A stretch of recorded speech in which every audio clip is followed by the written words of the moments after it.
There was news that came out recently that quarterback Lamar Jackson went to the Baltimore Ravens and requested a trade in early March. We're going to talk about that and the best possible landing spots across the league for the former NFL MVP. So with that being said, let's get right on into the show.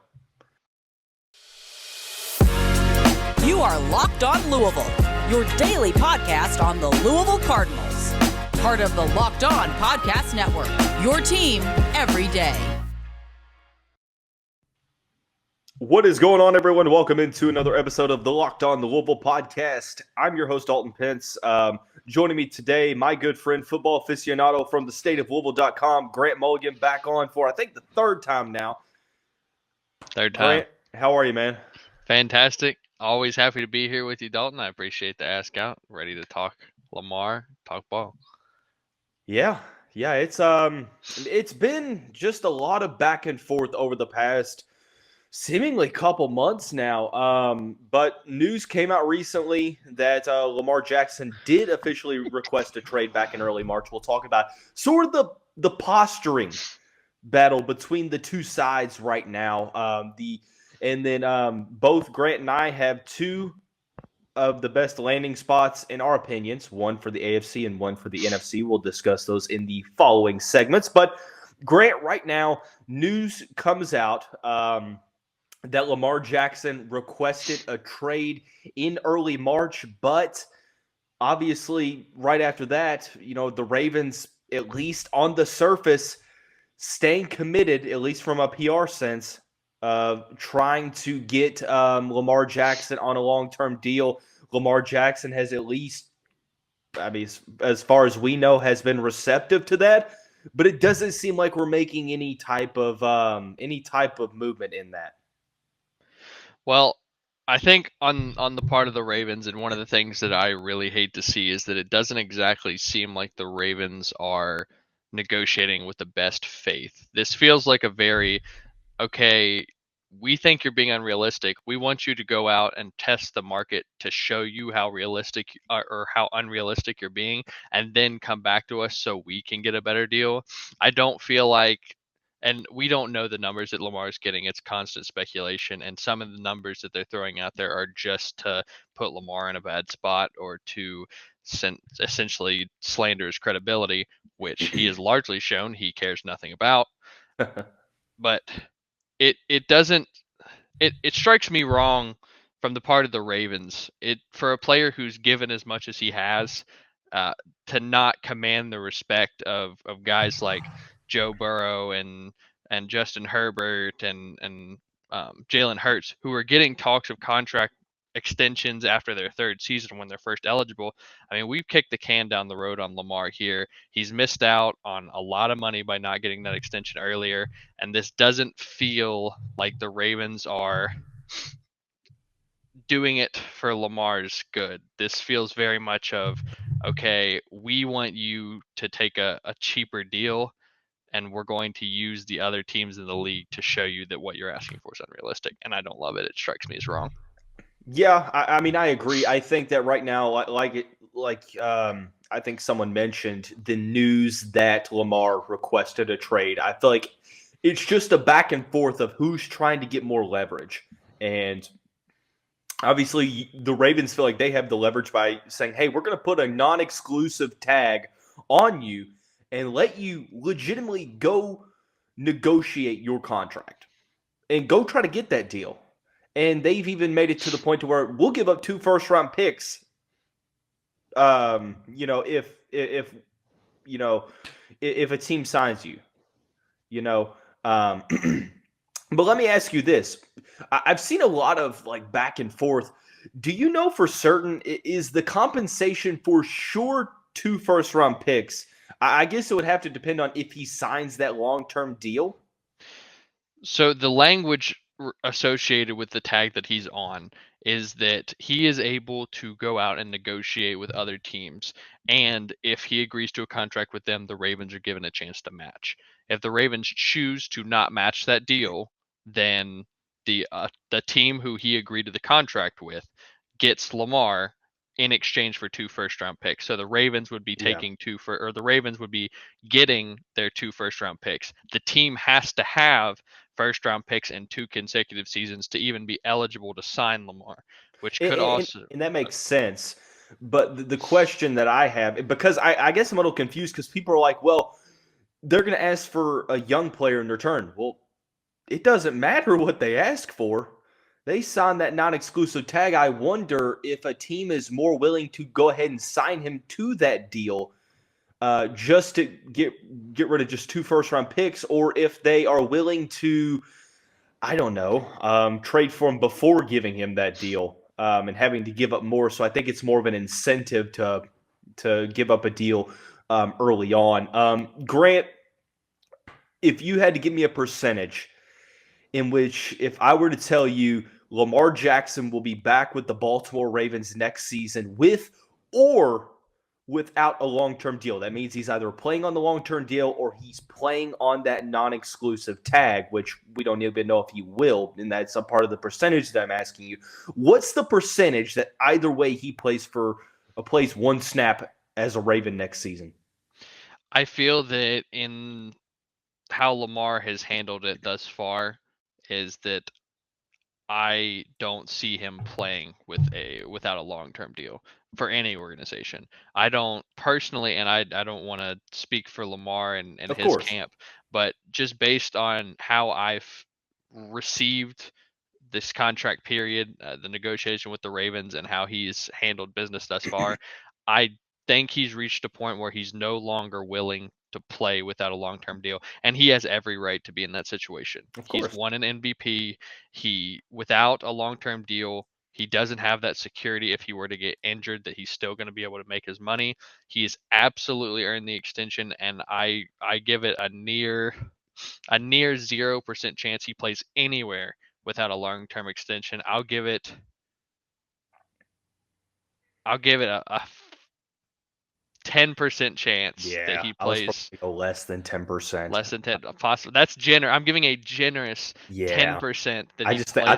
I think that, I mean, we're past that point now. I think that we're at the point where the rubber meets the road, and I just don't feel like either side is going to give here. I also think that, Grant, that Deshaun Watson contract is really coming into play here, and it's not so much the total money; it's the guaranteed money. And I think that that contract is kind of hurting Lamar now, because it seems like I'm not one to yell conspiracy, but it seems like the NFL owners are coming together and trying to essentially undo that trend of fully guaranteed money. And Lamar Jackson said, whoa, wait a minute here. I'm definitely worth this amount of money. I just saw Kyler Murray get paid that money. I just saw Deshaun Watson get paid that money after not playing in nearly 3 seasons. And obviously Russell Wilson got paid too. So I think, I think that he needs to get that money because he deserves it. He is the most disrespected superstar in NFL history, and it's not close. It's not close at all. And we're talking about a guy who's 45-14 as a starter in the National Football League, who is a unanimous MVP, and he's 26 years old. It makes me mad. That's a conversation for a different day. But Grant, I'm going to cut this segment a little short because I want to talk about our best fits for Lamar moving forward, assuming that he is going to get traded. We'll do that here in just a second after we talk about our friends over at FanDuel. The tournament almost over. There's no better place to get in on the action than FanDuel, America's #1 sportsbook. That's because right now, FanDuel is giving new customers a no-sweat first bet up to $1,000. That's $1,000 back in bonus bets if that first bet doesn't win. Go to FanDuel.com/lockedon. Sign up today to claim your no-sweat first bet. Then you can wager on everything from the money line to point spreads to which team will be cutting down the nets and more. Don't miss your shot at a no-sweat first bet up to $1,000 when you go FanDuel today. That's FanDuel.com/lockedon to sign up. Make every moment more with FanDuel. All right, Grant, heading on into the second segment of the show with my good friend, football writer, recruiting analyst for the state of Louisville.com, Grant. AFC. You have an AFC team. I have an AFC team. Who is the best fit in the AFC for Lamar Jackson? this is going to be a very popular take. This is the one he gets matched with the most, and I absolutely see it, and this is going to be the Colts. For one, it's going to make a ton of fans in the Louisville area happy because he's back in market games. He's in our region, so a lot of the Louisville fans will be able to watch him on a week in, week out basis yet again. But more than that, he's going to work with Shane Steichen, new head coach of the Colts, and I truly feel that this is a scenario that is really beneficial to Lamar. I feel that Steichen has really cut his teeth in the industry as being a great developer of quarterbacks, and he's had a lot of success with guys who are much less talented than a guy like Lamar is. I think that Steichen, though he's not the prototype of the kind of quarterback he's worked with in the past, I can absolutely see Steichen salivating over the physical tools and the dynamic offense that Lamar can bring. Additionally, these are the best weapons that Lamar has had in his career aside from Mark Andrews. But you've got Michael Pittman, day one, is the best wide receiver he has had in his career up until this point. Alec Pierce is an ascending previous second round pick, and he has Jonathan Taylor in the backfield to help support that running game. I do think that they're a little shakier on offensive line now than they have been in years past, but if they can reinvest and build it back up, then that is a very dangerous offense with Lamar under center. I agree. Not to mention you have the best offensive lineman in the National Football League in Quentin Nelson. I think that the Colts, I don't really worry about them offensive line-wise, but you agree I agree. It's an instant upgrade in terms of weapons. Michael Pittman Jr., one of the budding stars in the league at the receiver position. And not to mention outside of him, I mean, you have guys like Alec Pierce, a rookie from last year from Cincinnati. You have guys, I think, is Mo Alie-Cox still with the I believe Colts? he did resign. He resigned. Okay, well, Jonathan Taylor, I know that there's talks about maybe not wanting to commit so much money to him long term with him being at the running back position, but regardless, you'll have him for next season. And then you have a defense with guys like Kwity Paye. I know that they're looking to possibly shop DeForest Buckner, but still at this point in time, he's still on the roster. Shaquille Leonard is one of the best linebackers in football when he's healthy. So I think that this would be a solid opportunity for him. You have to also look at it. I mean, the Colts were a good team without a quarterback for the past couple of seasons. They've had, aging out of their prime quarterbacks. Now you add a guy like Lamar Jackson, who immediately, you see what he did last year with the years prior with his lack of a supporting cast at the receiver position outside of Mark Andrews. And then you talk about what he could do at Indianapolis. Shane Steichen being able to transform Jalen Hurts as a quarterback. I'm interested to see what he could do with Lamar Jackson, who I believe is a better quarterback than Jalen Hurts. And that's no disrespect to Hurts. That's just me more so, praising Jackson. But I think that would be a good spot. My pick for this one, Grant, it's the New York Football Jets. And I understand there's this whole dilemma with Aaron Rodgers, and he's been talked about there for weeks. And let's be honest, I mean, by the time this episode airs on Tuesday evening, who knows? They might have traded already for Aaron Rodgers, or they might trade for him in the next week or so. But why haven't they yet? If it's such a done deal, why are we still sitting here seemingly a week, 2 weeks later and thinking, well, what are we doing? And I think that this is where, if I'm the Jets, and I'm not, obviously, I'm looking at the future. And you have to wonder, and there was a clip of someone mentioning this, if Aaron Rodgers was truly 90% retired before he went into this whole darkness episode that he did, how long is he going to be with the Jets? Why not just spend that capital, sign Lamar to that big deal that you're going to obviously give Aaron Rodgers just on a shorter term, but probably same amount annual value? Why not give Lamar that money? Because you have the team around him. You have a lot of young players that don't need to get paid yet. And all you have to do is give up 2 first-round picks, which it's obvious that Green Bay wants something in return for Rodgers. So I just feel like the Jets are literally like the very best fit for Lamar, and it's not close. He turns them into an immediate Super Bowl contender. I think that you are absolutely right. And while I do feel like it's a pretty done deal on Aaron Rodgers, that seems to be where the heart is set at. But I can definitely see a situation with the Jets front office getting frustrated with the lack of flexibility from Green Bay. Green Bay has done nothing but talk about how leverage is in their court, about how they can do it whenever they feel like it, whenever they're ready. And it comes a point where you start to weigh the options. If they're not going to budge and they're asking too much for Aaron Rodgers, exactly as you said, why not use the same capital, probably a little bit more, he's a younger player, Well, yeah, of to get course. a player who's going to benefit you for 10 years, if not more, than get a 1-2 year rental with Aaron Rodgers. Also, Aaron Rodgers started showing signs of decline last year, and I don't want to disrespect the future Hall of Famer. I was about to say that, Grant. Aaron Rodgers, you look at what he's done statistically. He's 39 years old. You look at what he's done, and I understand he is still Aaron Rodgers, but you mentioned it. He is 39 years old. Could he have a better season this upcoming year?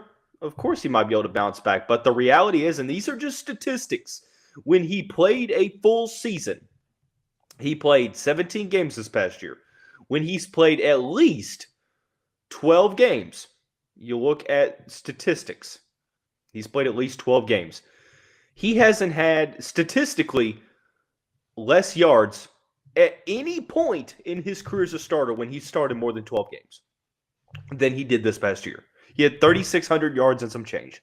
He hasn't had that low of a season ever when he started over 12 games. And that's something I think it's true. He's starting to decline. So why not build upon a player who's continuing to get better rather than a player who's 39 years old and his best playing days are behind him? And you're putting all your leverage into trying to win in the short term. I understand windows are very small, but I think even in the short term, you're probably better off with Lamar Jackson. I feel, yeah. And talking about windows, I mean, a guy like Lamar keeps that window open longer. I mean, even He when you does. have to pony up and pay him more, I got to give the Jets front office credit. Aside from Zach Wilson, they've been drafting exceptionally well Oh, recently. fantastic. And if they can continue to hit on that kind of streak, they're going to be able to continue to surround Lamar with that kind of talent. And I can see how ready-made that roster is to win right now outside of the quarterback position, and them continuing to hit on draft picks. Lamar to the Jets sounds like a much better long-term move than trying to sell out and win with Rodgers. So I fully agree with your. And I would another love the thing, idea of. I love the fit in Indianapolis, but one thing we have to talk about as well is markets. Hmm. You would be going to one of, if not the biggest market for American sports in New York City. Lamar Jackson is one of the most exciting players in football. Bringing a player like that to that city, and you look at that team. I mean, they're not only drafting well, they're trading well as well. I mean, you have Brees Hall, you have Michael Carter at the running back position, you have an offensive line that is going to be added to, but they're still solid. You have Garrett Wilson, Alan Lazard, McCall Hardman. There's been talks of Odell Beckham Jr. possibly going there, so on and so forth. And then you have Robert Saleh, who's a defensive coach, who's got a lot of defensive talent, and Quentin Williams. Sauce Gardner looks like one of the best cornerbacks in the league already. Like I said, man, I don't want to put the cart before the horse ever, but you had a Lamar Jackson. Like, this is a team that had Zach Wilson, Mike White, and Joe Flacco having And this almost made the team playoffs. that should have made the playoffs. Yeah. They should have. They choked down the stretch and lost a bunch of games when they shouldn't have. You bring Lamar Jackson to this team, bro. And regardless, I don't want to put too much time on this. Let's go to the NFC. Before we do that, I want to thank you all again for making us your first listen of the day. Just a reminder, the Locked On Global podcast, free on all streaming services, 5 days a week, your team every day. Grant, final segment of the show, already breezing by as it always does when you are on. Appreciate you coming on as well. NFC team, best fit for Lamar Jackson. Who is it and why? I know that they've already said that they're out on him, which seems ridiculous to Posturing. me. But the Atlanta Falcons. First of all, it's closer to home with Miami. It's not the Dolphins, but Atlanta, Georgia is a lot closer to home than Baltimore, Maryland. But this is an offense that actually brings a lot of familiarity to him with more comfortable passing aspects. Right. What Arthur Smith is doing there is not too dissimilar to what Greg Roman did in terms of a scheme standpoint. I think that Arthur Smith could definitely be a better play caller and is more attractive destination for wide receivers than Baltimore was. But you go there and you've already got Drake London, you've got a young, very talented tight end in Kyle Pitts, you've Right. got a very young, talented running back Tyler Algier with an older but good complement back in Cordarrelle Patterson. You've got an offensive line that is vastly improved, got some very solid guys. I think that defense definitely has some more work that it needs to be done, but I feel like with what Arthur Smith wants to do offensively, Lamar would be a very dynamic option to add to that heavy running attack, and he's going to have some downfield passing options unlike the which he hadn't ever had in Baltimore. I think that he would love to be in Atlanta. Yeah, I mean, Atlanta's in no man's land right now. I mean, you have a player like Desmond Ritter, who obviously you still don't know his ceiling. You're kind of in that spot to where you're not necessarily in line for a top quarterback, and honestly, all of them might be gone by the time that you pick. And I mean, this will make a lot of sense as well. Atlanta's a big market as well.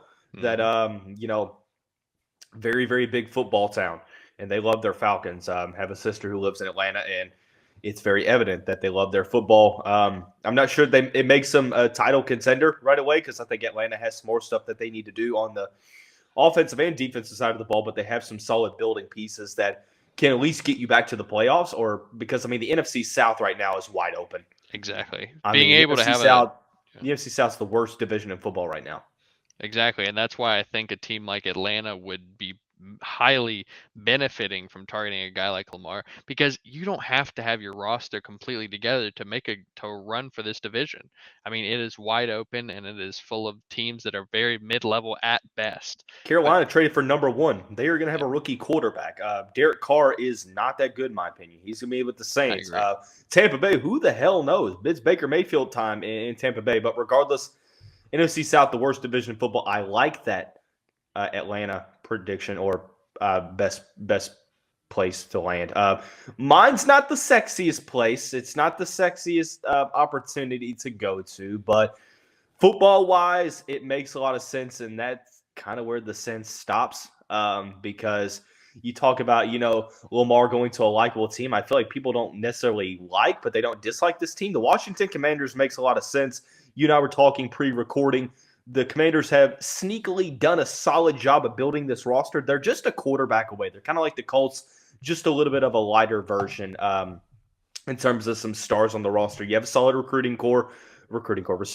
Terry McLaurin. I'm too busy talking about football and basketball recruiting. Grant, you got to give me some slack. Jahan Dotson, Curtis Samuel, Brian Robinson Jr., Antonio Gibson, solid running back committee. You have Logan Thomas, who's a pretty solid tight end as well. Offensive line continues to get better. They just invested in some defense, going out and getting some guys. And then you've got guys like Jonathan Allen, Chase Young, Deron Payne, Montez Sweat on that defensive line. Needless to say, it's a defense that's getting better. The draft picks aren't necessarily as valuable to the Commanders as they are, let's say, the Falcons or whoever it may be. But I like Washington here because I'm not necessarily sure if they're competing with the Eagles, but I think that they immediately become the number one contender. And that's saying a lot, considering that you have the Giants and Cowboys right there as well. Right. And this is another one of those situations that unfortunately you're able to talk about this for a lot of teams, but he'll step in and have better weapons than he ever had in Baltimore. The receiving core alone, and having a guy like Terry McLaurin from day one and young ascending talent in Jahan Dotson gives him a 1-2 punch that actually gives him a variety in the type of receiver he can work with. He has not elite, but solid options at nearly every offensive position. He would not be starved for talent. He doesn't have to deal with a thin wide receiver core. And here he has a pretty solid supporting cast, both offensively and defensively. I'm not sure if it's as good as the Colts, but I can certainly see that in a division like Washington, or being a team like Washington in a tough division, he will be able to make a splash and make some waves. He is very dynamic, and I think that the Washington faithful would be very, very happy to have him manning their helm. I definitely agree. And that just goes to show you that there's a lot of teams that are set up to go get a Lamar Jackson that would really benefit by doing so. But I think it's a matter of honestly just ponying up the money at this point. So, Grant, appreciate having you on. Do me a favor, plug us into your social media and where we can find you. Yes, sir.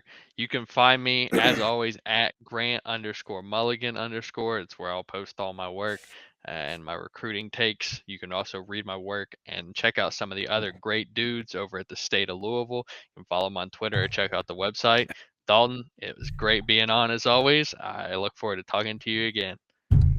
Yes, sir. I haven't mentioned this to Grant, but the offer is out. It's out on the table now. One thing that I want to do this season upcoming for football, if he's down, I'd like to have Grant on once a week to either discuss a previous game or something upcoming, or even just something to do with the preview. Like I said, one of the bright football minds in this city. I do believe it, and obviously I wouldn't be saying it if I wouldn't be putting this to paper. So, Grant, let's get something in the works, man. I'd love to have you on once a week because, like I said, man, viewers love you. Yes, sir. I appreciate that. Man, offered me on live in front of I had all to get the listeners, reaction. man. I had to get the reaction, but I'm honored, man. I would yes, love sir. to. I would We'll love definitely to. Let's talk get it further. shaking. We'll definitely talk further. We'll have Grant on soon. Obviously, football recruiting is heating up, but that's going to wrap up today's episode of the show. Everyone have a great day. Can't speak. And we'll see you right back here very